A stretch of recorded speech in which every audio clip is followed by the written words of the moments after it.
Hello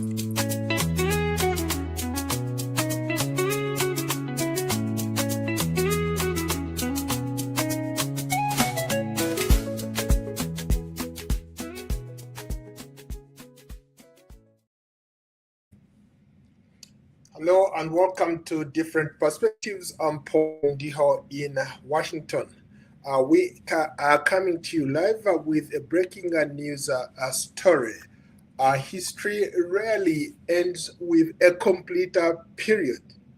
It usually fades into unanswered questions, but on February 3rd, 2026, in a quiet home in Zintan, Libya, one chapter appears to have closed. Saif al-Islam Gaddafi is dead. Libyan sources said that master gunmen, cut power into his security system and killed him in a brief targeted attack.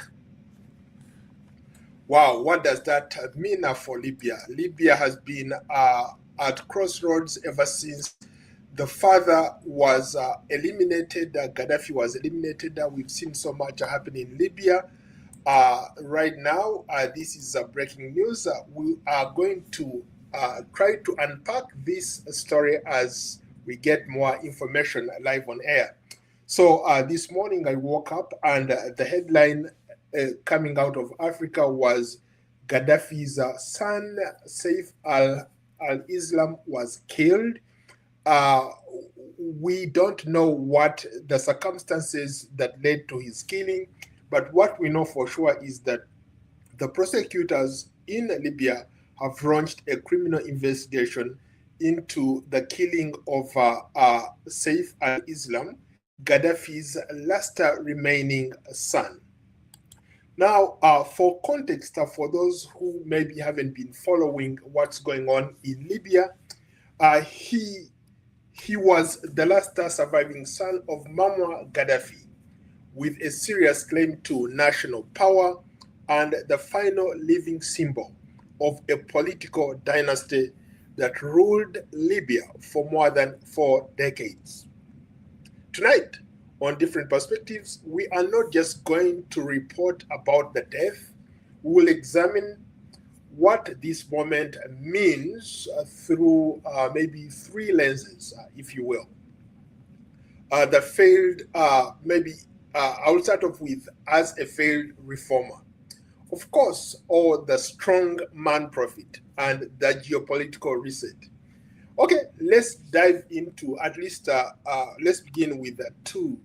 Saif al-Islam was and who he was and how he came to be who he was. A bit of background here. He was the son of the state fallen leader, Colonel Muammar Gaddafi. Saif al-Islam was not just a politician. He was raised in power. His father seized power and control of Libya in 1969 and built a state centered on his own authority and the oil wealth. He paid school fees, he built hospitals, he built roads. I mean, Libya before the war was the place every African leader wanted to replicate, was a place that was talked about in history lessons, in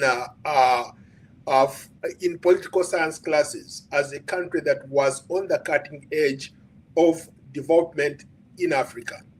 Libya was by far not a third world country.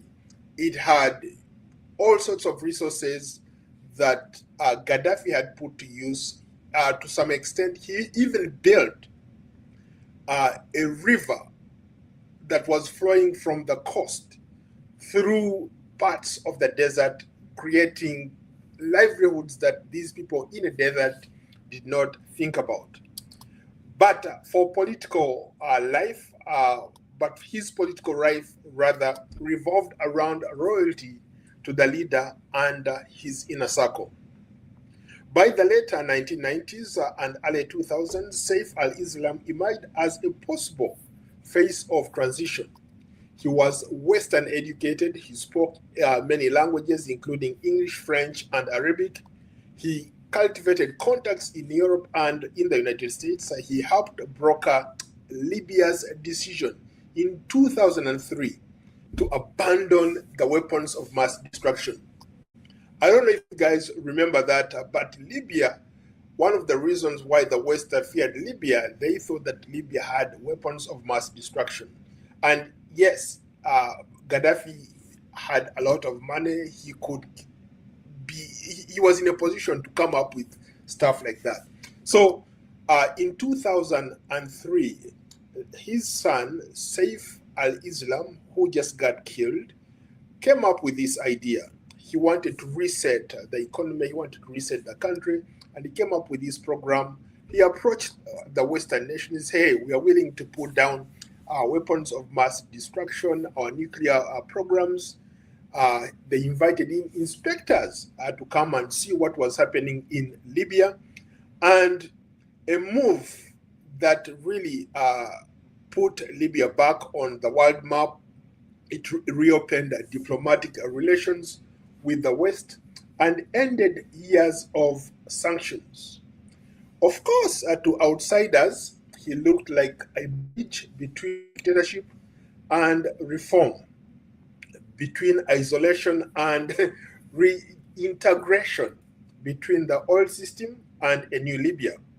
But inside Libya, the system remained built around his father. Now, fast forward in 2011, everything broke. Lens one, this is what I'm gonna maybe try to unpack in three different segments. The failed reformer marched to the West. Saif al-Islam was once seen as Libya's future. He spoke as one of those people who was quote unquote seen by the West as a guy who could bring about change in Libya. He was welcomed here with open arms. I remember going to the State Department where he was meeting with then Secretary of State Hillary Clinton. We covered that press conference. At the time, I was still at the Voice of America. I mean, he embodied the idea of that Libya could evolve without a revolution. Then came the Arab Spring. When protests erupted in 2011, Saif al-Islam faced a defining choice, whether to reform the system, the old system that he knew, led by his father, or defend it. So he chose to defend it. In a televised address, I remember us covering that, he warned that Libya would descend into rivers of blood. Rivers of blood. At some point, even called the Libyans cockroaches. He said they were going to come for them. If the uprising continued, he said in the speech, that his reformist image, in fact, that's what actually changed his reformist image back then. So what I want us to talk about is what really happened during those protests in Libya. I want us to turn our attention to the sources that say masked men cut power to his security and killed him in a brief targeted attack. He was, for those of you who don't know, Saif al-Islam was Gaddafi's, trusted son. Some people called him the heir apparent. And to some other people, he was one of those people seen as a reformer, as somebody who had this Western education, who wanted to bring about change in Libya. But all that ended because once the protests broke up, there was this heavy-handedness. A lot of people were killed. His father was out trying to, to lynch his citizens. So was the son doing the lead. He was the commander-in-chief, leading the troops in attacking civilians. For context, there are certain things that happened then that we don't talk about. But the family had ruled Libya for more than 4 decades. To be exact, they had been in power for 42 years. What started out as maybe a coup, a bloodless coup, when his father overthrew King Idris.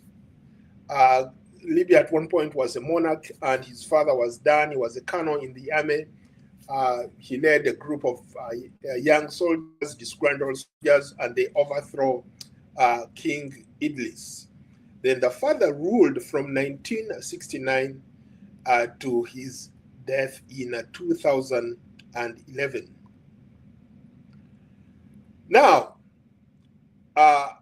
his life became a tragic end in itself. He understood that the modern world, but he could not escape the system his father had built for him. He knew how to speak to Western audiences, but he chose royalty over transformation. From this perspective, his killing in just yesterday is not sudden. It is the delayed consequence of a political road that he abandoned 15 years ago. In this version of history, Saif al-Islam did not just die yesterday. His political future died in 2011. The strongman prophet, like he was called back then, now shifted his perspective away from the capital into Libya's tribal heartland. To many of his supporters, Saif al-Islam was not just a criminal, he was also wanted by the International Criminal Court. He was a warning voice that if they return to the same speech in 2011, this was not as true as a threat, but as a prophecy. Civil war, fragmentation, foreign interference, militia rule, for them, that last 15 years provided him right, proved him right. They remembered a Libya under his father when the borders were controlled, electricity was reliable, the state had one center of power. They saw Saif al-Islam as the only figure who could reunite tribes across regions because he carried out the Gaddafi name. And that memory, the memory of a centralized state, still rings supreme in Libya. Because let's face it, ever since the fall of that regime, Libya has been divided. You have a government in Tripoli, you have another government in Benghazi, and you have all other factions fighting for the control of Libya. Now, for context, it's been this has been a long time coming. Saif al-Islam wanted to vie for president. He was bad because, quote unquote, he was a criminal. He was also a wanted guy, and he underwent trial and all that in Libya. But the International Criminal Court wanted a piece of him as well for the crimes he and his father committed during that uprising where so many Libyans were killed. In this lens, for Libya's rival authorities, Saif al-Islam was dangerous because he was unpredictable. He carried the Gaddafi name, and had tribal backing. And he was wanted, of course, by the International Criminal Court, as I said earlier.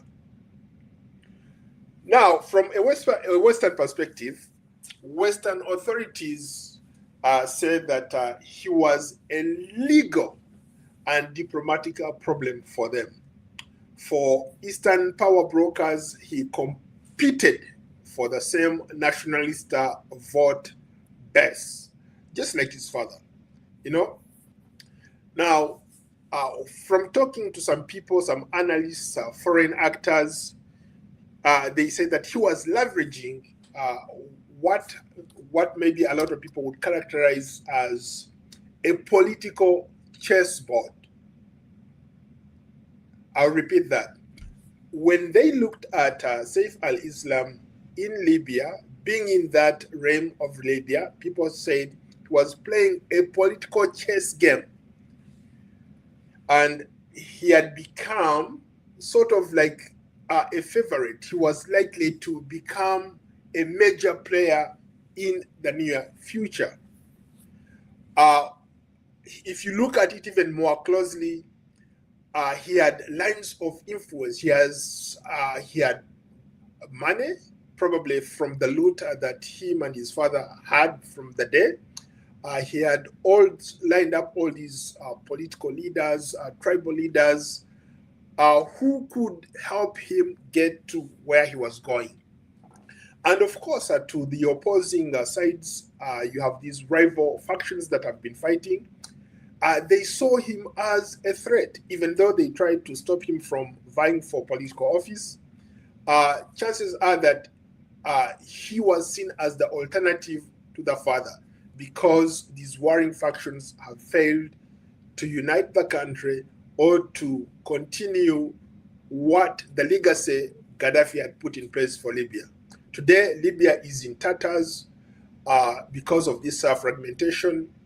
They cannot seem to unite.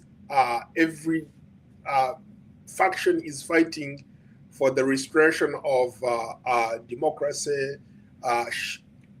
oil shipping rights, and all that kind of stuff. So there's always been a tension.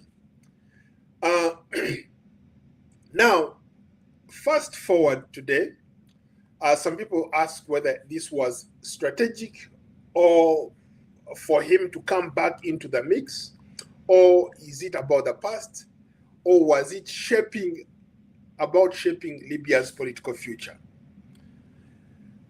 Well, again, people have argued that what his death means, it means that Saif al-Islam removes the last living symbol of the Gaddafi political project. There is no longer a son who can claim continuity with the old state. For supporters of the former system, the door is now closed. For Libya's current power blockers, especially those rival factions, the wildcard is gone. But does this resolve Libya's core problems? The country remains divided as I speak to you. Armed groups still dominate politics. Foreign powers still compete for influence. Elections remain stalled. The collapse of the Gaddafi system in 2011 did not produce a new stable government. It produced a vacuum. And Saif al-Islam saw that and tried to step back into that vacuum using the weight of history. Now history has removed him from that board, the chessboard that I talked about. The father's shadow is impossible to understand. Saif al-Islam, without understanding his father. Muammar Gaddafi ruled Libya for 42 years. He was centralized, he centralized power. He controlled wealth. He eliminated rivals. His system did not allow institutions to grow independently of him. When the system collapsed, nothing strong enough to replace it remained in place. Saif al-Islam inherited that memory of the system, but not his machinery. He inherited the name, but not the state. He tried to live between two worlds, the past of authoritarian stability and the promise for reform. And of course, history has crushed him in the middle. And the truth is that at once, which lens is actually true? Was he the reformer who failed? Was he the prophet who collapsed? Or was he the obstacle that just got killed? I'm going to try to answer all that in this live stream and see what if I can get it right.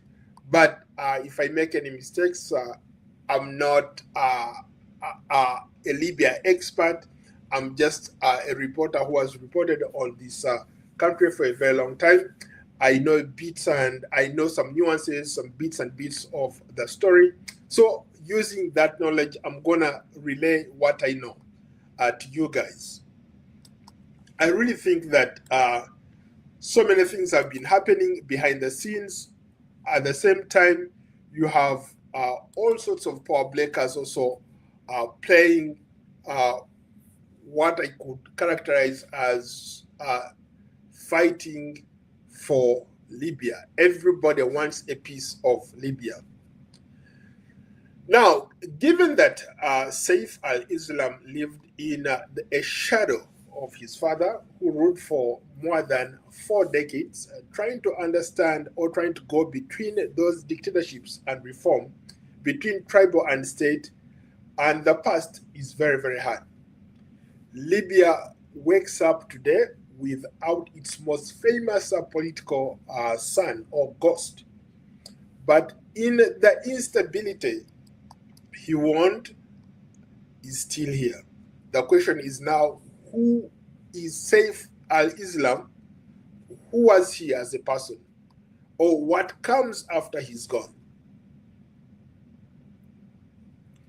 Now, again, this is a developing story. We'll give you context. We'll try to examine what is happening in Libya as we speak, the international response, and what this means for Libya as political future. We'll keep you posted because this is a breaking news story.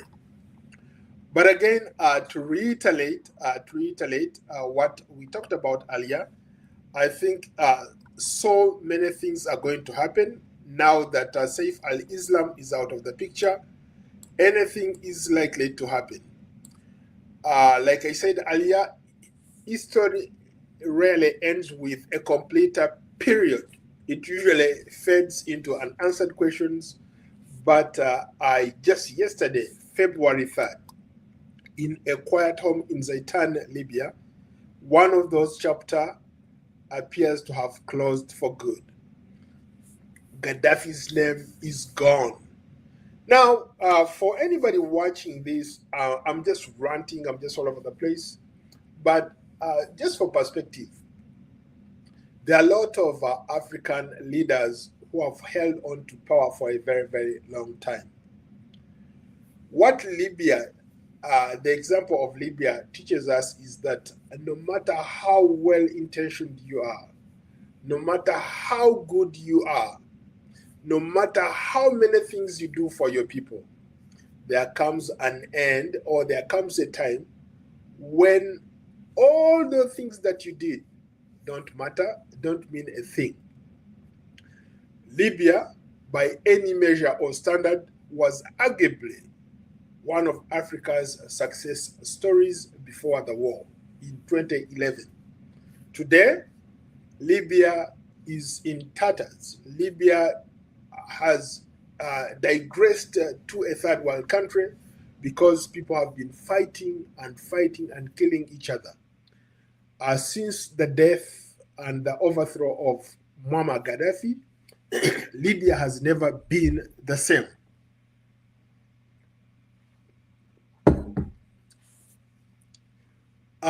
There's been a lot happening in that country, and I kid you not, what we are witnessing is just just the beginning of maybe another prolonged chaos.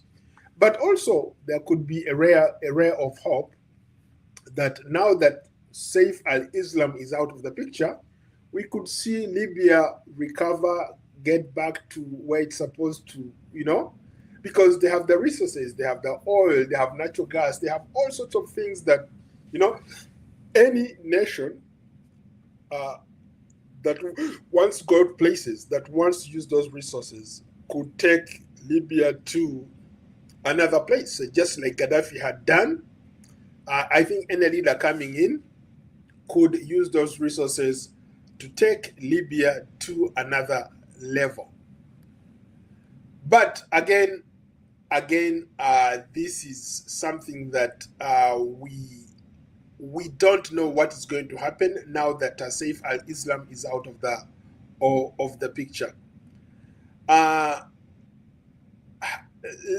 me just also give some kind of context. A little bit of background. Saif al-Islam, the son of Muammar Gaddafi, was not just a politician. He was raised in power. His father seized control of Libya in 1969 when he killed the then King Idris. He built a state centered on his own authority. The oil wealth paid for schools, the hospitals, and infrastructure in Libya was world class. No question about it before the war. He even built a man-made river that cost over $20 billion, getting water from the coast, cutting through Libya. That project was, quote unquote, considered one of the world's man-made wonders.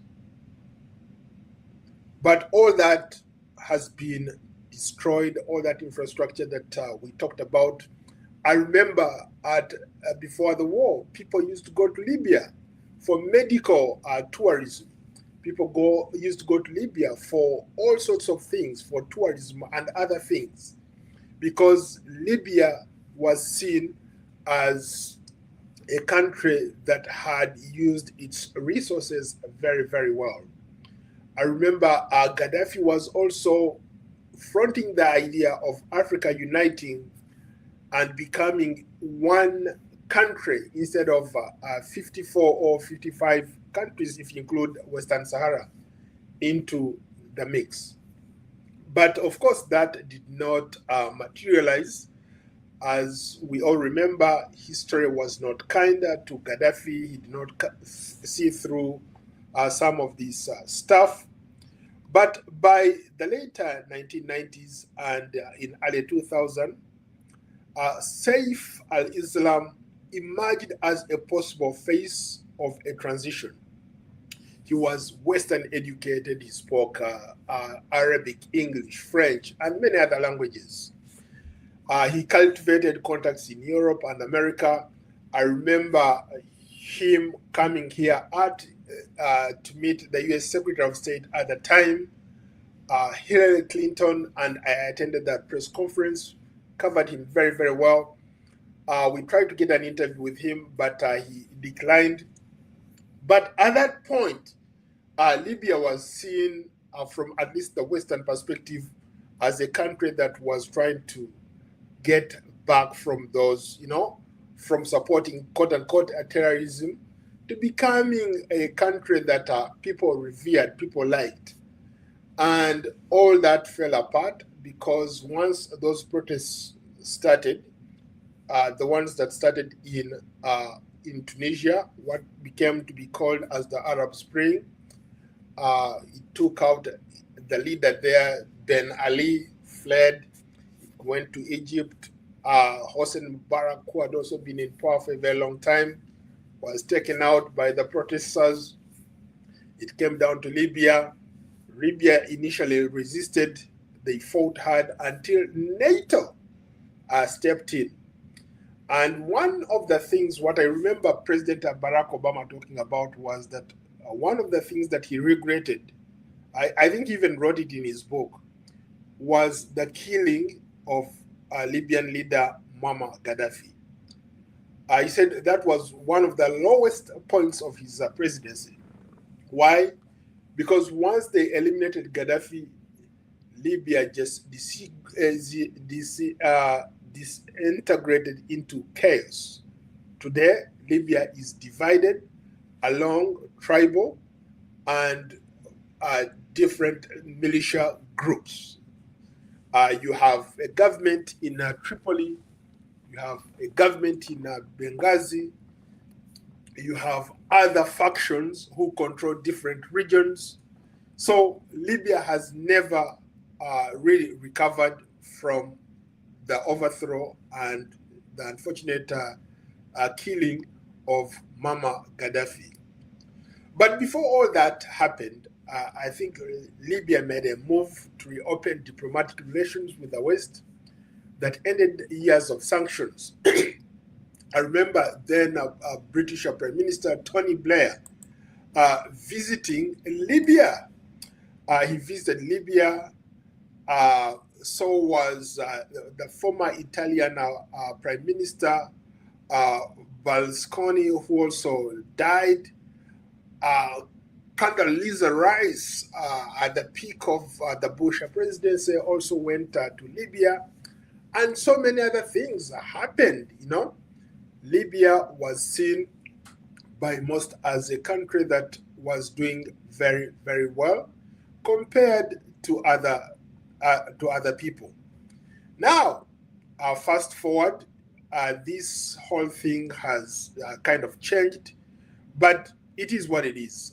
Sometimes it's good to look back and say maybe it was a good thing for the people to stand up to Gaddafi, get him out of power.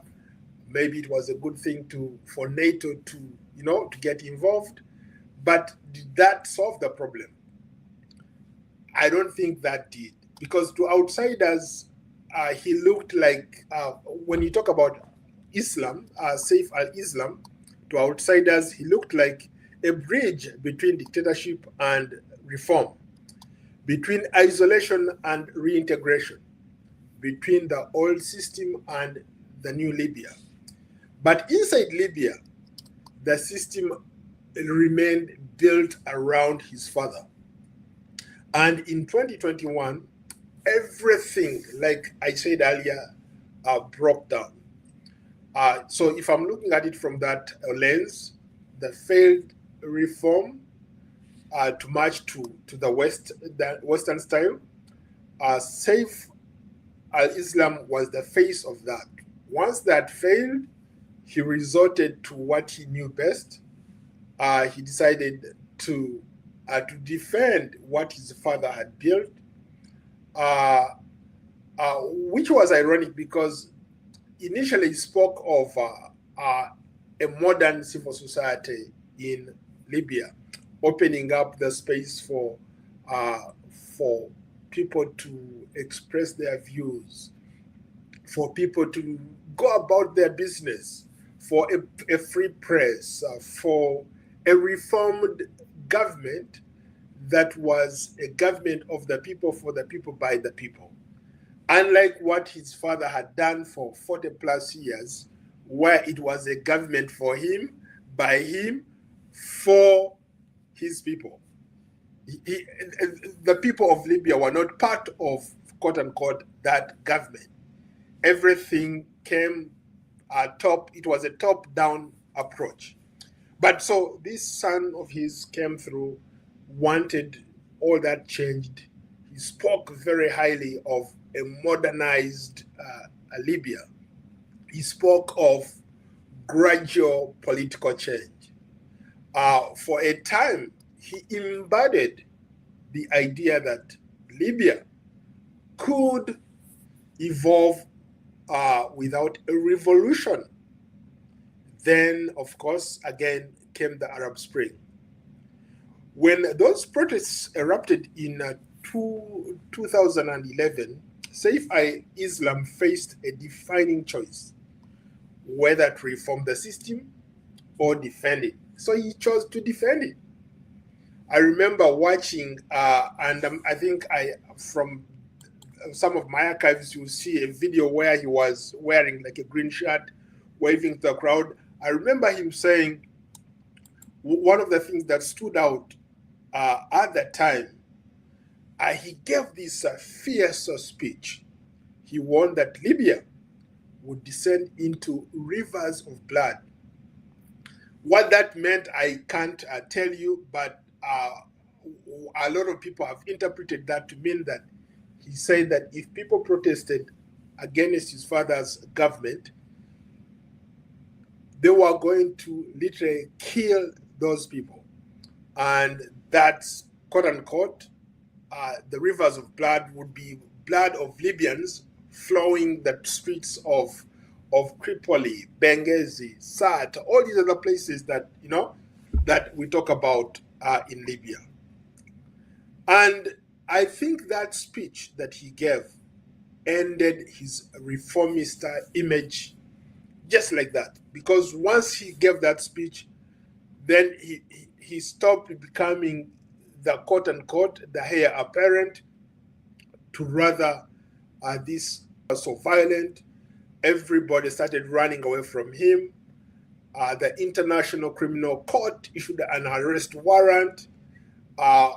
All these Western countries that had opened up diplomatic whatever missions and inviting him to, they all changed and aggressively started going after the regime. Now, this is, again, we don't know the circumstances that led to his death. The prosecutors in Libya are investigating what led to that. Maybe once they come up with answers, we'll be able to update this story.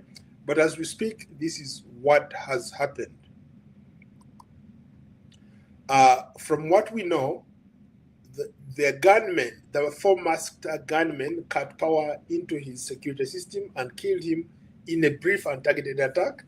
He was the last surviving son of Muammar Gaddafi with a serious claim to national power.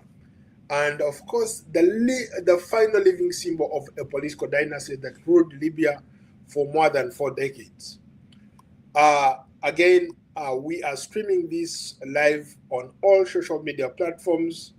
This is a breaking news story. We update the story as we get more information.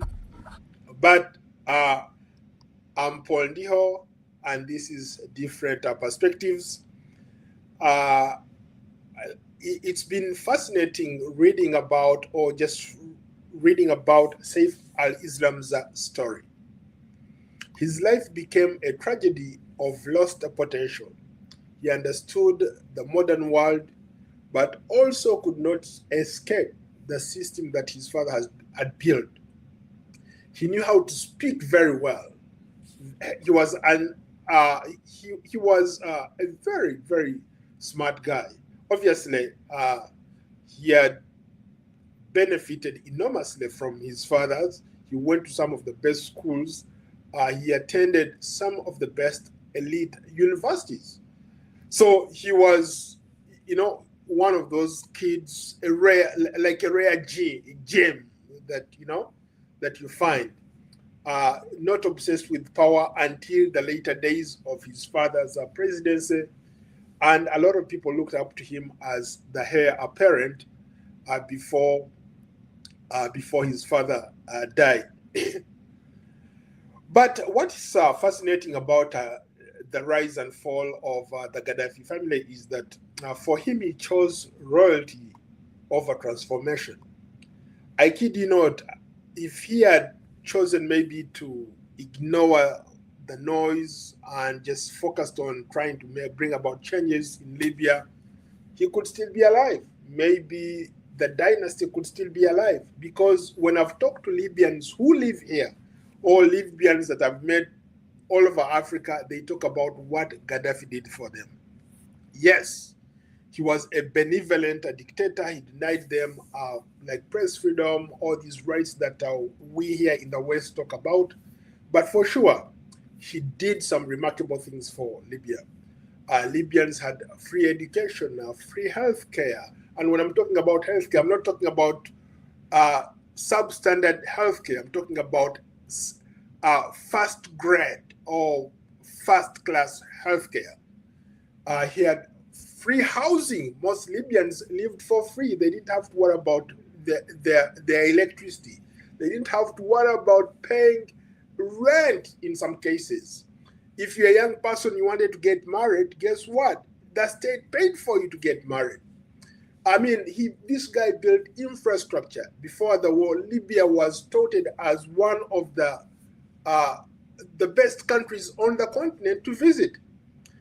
Tourism was up in the air. Everything was going well for Libya. But if you look at Libya today, you would not think that once upon a time, Libya was one of those countries in Africa that was richer than some European countries, that was not a third world country. Libya was not a third world country before the war. Libya was considered as an upper middle class country. That's a fact. But again, we are reliving this. We are seeing history happen in real life, and this is what happens. So Saif al-Islam did not die yesterday. His political future died in 2011. The strongman, there used to be this saying where people used to call him the strongman prophet. How he was, shifting positions all the time when it was politically expedient for him, he would shift up positions. But why am I, talking about this? I'm just trying to show you that no matter how well-intentioned you are, when your time comes, or maybe to quote a famous philosopher, Victor Hugo. Victor Hugo once said that an idea whose time has come, I'll rephrase. Victor Hugo once said that you cannot stop an idea whose time has come. I think they knew so well that at the time in 2011, they could not stop those protests. Those protests had gone viral. They had gone so wild that there is nothing they could do to stop those protests. But they decided to brutally attack those protesters. They killed a lot of people.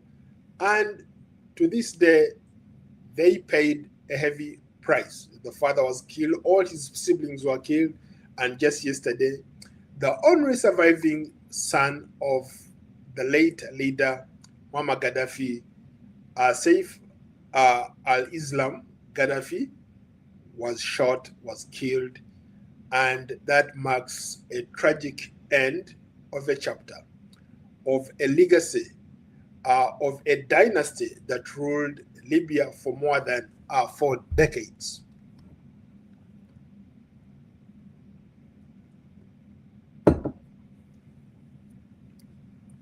Just a reminder that Libya under Gaddafi,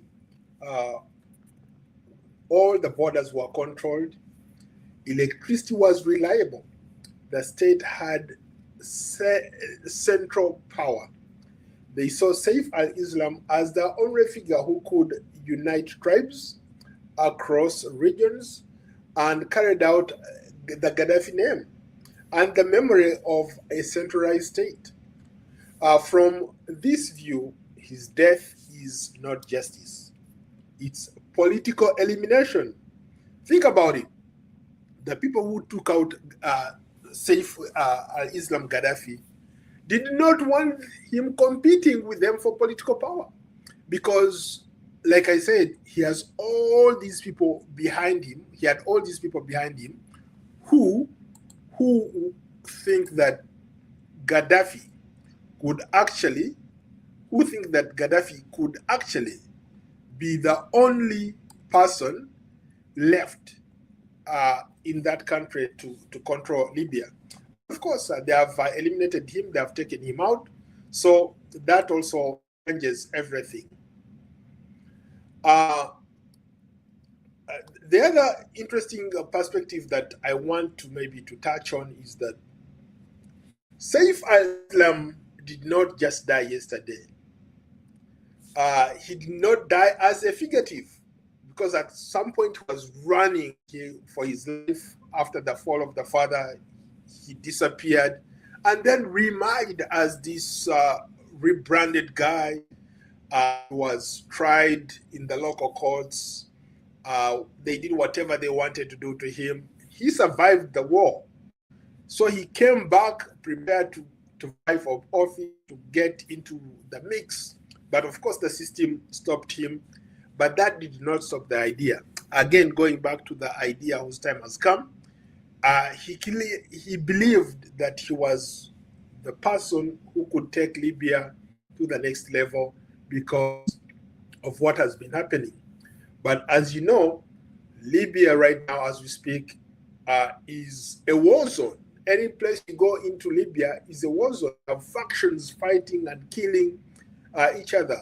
You have ISIS in the ISIS that has come up in some parts of Libya. They're also fighting for power there. So not just the rebel factions, governing factions, but you also have these Islamic State rebels who are, disrupting other parts of Libya. And now the question, I was talking to some earlier, and they asked me, now, does he die as a matter of a system that feared the orders that let me rephrase this. Does Saif al-Islam die as a matter of a system that feared the older orders of his father?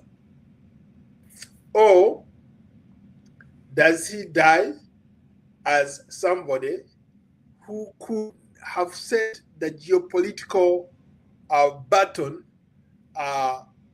reset that country to maybe what a lot of people would have said, a better Libya? Now, I can't answer those questions for you, but that's something that's been weighing on my mind. For Libya's rival authorities, Saif al-Islam was dangerous because he was unpredictable. He carried out Gaddafi's last name. He had tribal backing, and he was also wanted by the International Criminal Court for the crimes him and his father and the regime committed against the people of Libya. From a Western angle, Western perspective, he was a legal and diplomatic problem. For the Eastern power brokers, he competed for the same nationalist vote base, which a lot, if let's say he was allowed to compete in those elections, quote unquote, he would have won fair and square, because people associate stability, associate the good things they had under the father with him. So eliminating him was the only solution to get rid of that, so that when these rival factions are competing for power, they don't have somebody with a Gaddafi name in the picture. Now, to some foreign actors, he was leverage. With him gone, the political chessboard becomes simpler. Fewer players, more precise lines of influence, less uncertainty. From this perspective, the killing is not unemotional. It was strategic, but it was strategic in a sense that getting him out of the picture helps these guys who have been at loggerheads fighting for the last 15 years maybe to claim part of, of leverage of sovereignty of that country. And that remains to be seen. What does somebody sent me a message and he wants to know, what does his death mean, or does it change anything? For context, really, I don't think Saif al-Islam's death removes the last living, changes anything, because he did not have any power, he did not wield any power, but maybe he had connections. He probably had a ton of money stacked away in some hole somewhere, because if it's in international banks, chances are that he would not access it, but he probably had resources that could help bring about change or get him elected into office. Now that he's no longer there, he's gone, who can claim continuity with the old state? Nobody. For the supporters of the former system, this door is now closed. For Libya's current power blockers, the wildcard is gone. But does this resolve Libya's core problems? Absolutely not. I think Libya remains divided, and there's going to be more chaos in the days ahead. Obviously, even though people do not like him, I can kid you not, there are people who liked what the father did for the country, that they are willing to challenge the status quo. Again, this is a developing story. We'll see what happens in the near future. But for sure, Gaddafi, the last living son of Gaddafi, is gone. He's no more. He's gone. Armed groups still dominate politics. Foreign powers still compete for influence. Elections in Libya still remain stalled. The collapse of Gaddafi in 2011 did not produce a stable state. It produced a vacuum, and Saif al-Islam tried to step back into that vacuum using the weight of history, especially his father's name. Now, history has removed him from that board. The father's shadow is impossible to understand, even though Saif al-Islam, without his father, he would not be in that picture. Muammar Gaddafi was something else. I remember covering an event where he came to Uganda. He literally came to Uganda with a convoy of hundreds of people, soldiers and what. His security detail literally took over the security detail of all the visiting heads of state in Uganda. They were in charge. I mean, that guy exuded power. He was like a quote unquote a US president moving around the world. Gaddafi always traveled with his big planes, with his everything. I remember, right before he got eliminated, he came to the United Nations. He gave this fierce speech. And the one thing that I think did him in was when he got the UN Charter,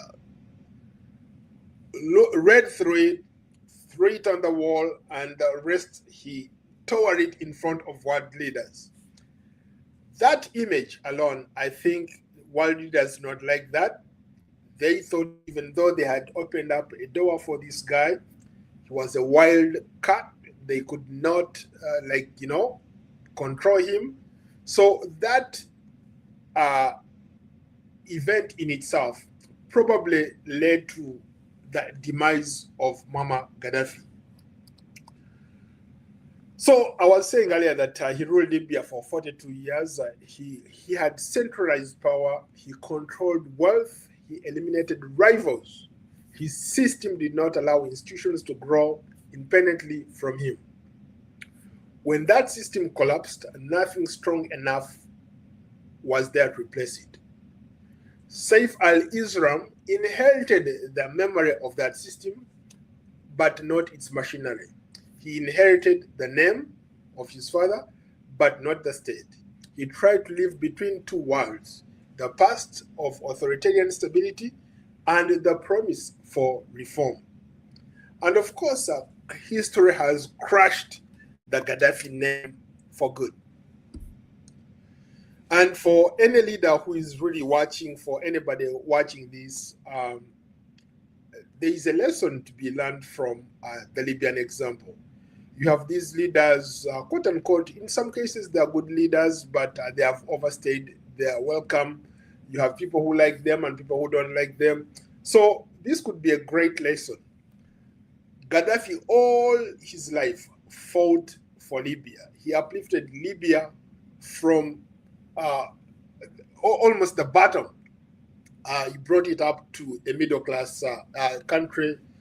People had free housing, free education, free medical care. There was everything going on well for the Libyans. But again, Libya did not all that did not help. All that did not help. So he ended up being killed in the protests in 2011. Of course, those protests were supported by NATO. And I remember President Barack Obama at the time leading the charge that Gaddafi must go. But he later regretted that and said that it was one of his lowest moments when he ordered the killing of Muammar Gaddafi. And I guess to this day he regrets that. But of course, life has moved on. Many, many years later, 15 years later, Libya is a failed state as we speak. There's no formal government. There are rival governments there. And so many things have been happening. Now that the last remaining son, Saif al-Islam, is gone, who lived in the shadow of his father, who ruled for more than 4 decades, trying to stand between dictatorship and reform, between tribe and state, and between party, rather the past and the future, is no more. He's dead. Libya woke up to that news. So many people are wondering how this could have happened. I think this is an end of a chapter that has been too long, 42 years in power. They were removed from power in 2011. But of course, like I said, Saif al-Islam never disappeared from the lives and the faces of the Libyan people. He's been around. This probably marks the end of that chapter. We will continue to monitor this developing story. And if we learn of anything new, we'll share it with you. But in the meantime, don't forget to like, follow, and subscribe to me, Paul Ndiho, on Substack, X, Instagram, Facebook, LinkedIn, YouTube, and Spotify. And of course, we're also streaming live on TikTok. For now, I'll end it there. Thank you so much for tuning in. I will keep you posted. Until next time, thank you.